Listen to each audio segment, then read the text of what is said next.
বিশ্ব রাজনীতিতে একের পর এক ঘটে চলেছে অভূতপূর্ব সব ঘটনা। একদিকে আমেরিকার একক আধিপত্যবাদকে চ্যালেঞ্জ জানাতে এক হচ্ছে ভারত, চীন এবং রাশিয়ার মতো পরাশক্তি দেশগুলো, বিশেষ করে ব্রিক্স নামক জোটের হাত ধরে আমেরিকাকে চ্যালেঞ্জ ছুড়ে দিতে চায় তারা। অন্যদিকে দক্ষিণ পূর্ব এশিয়ার আঞ্চলিক রাজনীতিতে নিজেদের আধিপত্য ধরে রাখতে মরিয়া হয়ে উঠেছে মার্কিন প্রশাসন। এমনই যখন অবস্থা, তখন মার্কিন যুক্তরাষ্ট্র সফর করছেন পাকিস্তানের সেনা প্রধান অসীম মুনির। যুক্তরাষ্ট্রের ফ্লোরিডায় টাম্পায় সফররত পাকিস্তানের সেনা প্রধান ফিল্ড মার্শাল অসীম মুনিরের জন্য একটি অনুষ্ঠানের আয়োজন করা হয়। সেখানে ভারতের বিরুদ্ধে বেশ জোরালো হুমকি দিয়েছেন পাক সেনা প্রধান। তার দাবি, যদি পাকিস্তানের অস্তিত্ব হুমকির মুখোমুখি হয় এবং পাকিস্তান ধ্বংসের মুখে পড়ে, তাহলে পুরো বিশ্বের অর্ধেক ধসিয়ে দেব, এরপর নিজেরা ধ্বংস হব। আর এই হুমকির মাধ্যমে মূলত এই অঞ্চলে পারমাণবিক যুদ্ধের হুমকি দিয়েছেন পাক সেনা প্রধান। এছাড়াও অসীম মুনির উল্লেখ করেন, আমরা পারমাণবিক শক্তিধর দেশ, যদি আমরা মনে করি আমরা ধ্বংস হচ্ছি, তাহলে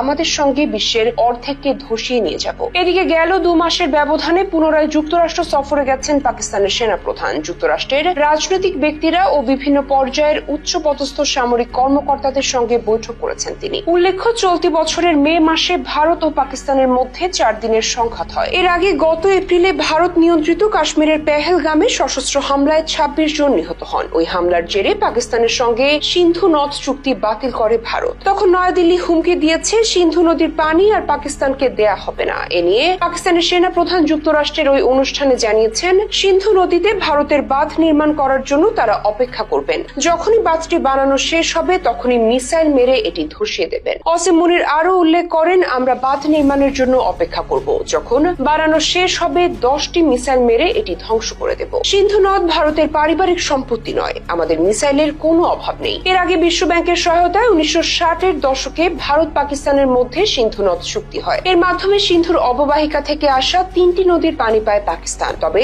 গেল কয়েক মাস আগের সংঘাতে সে চুক্তি থেকে বেরিয়ে এসেছে ভারত সরকার। আর এই চুক্তি ভঙ্গকে কেন্দ্র করেই নতুন করে উত্তেজনা ছড়িয়ে পড়ছে দুই দেশের মধ্যে। ফলে আন্তর্জাতিক রাজনীতিতে মার্কিন সাম্রাজ্যবাদের দিকে যে চ্যালেঞ্জ জানাতে চায় ভারত, চীন এবং রাশিয়া, সেখানে আমেরিকাকে সঙ্গে নিয়ে নিজেদের অবস্থান স্পষ্ট করেছে পাকিস্তান। প্রয়োজনে নিজেদের ধ্বংস করে হলেও ভারত সহ অন্যান্য দেশকে ধসিয়ে দেওয়ার হুমকি যেন তেমনই এক ইঙ্গিত বলে মনে করছেন বিশ্লেষকরা।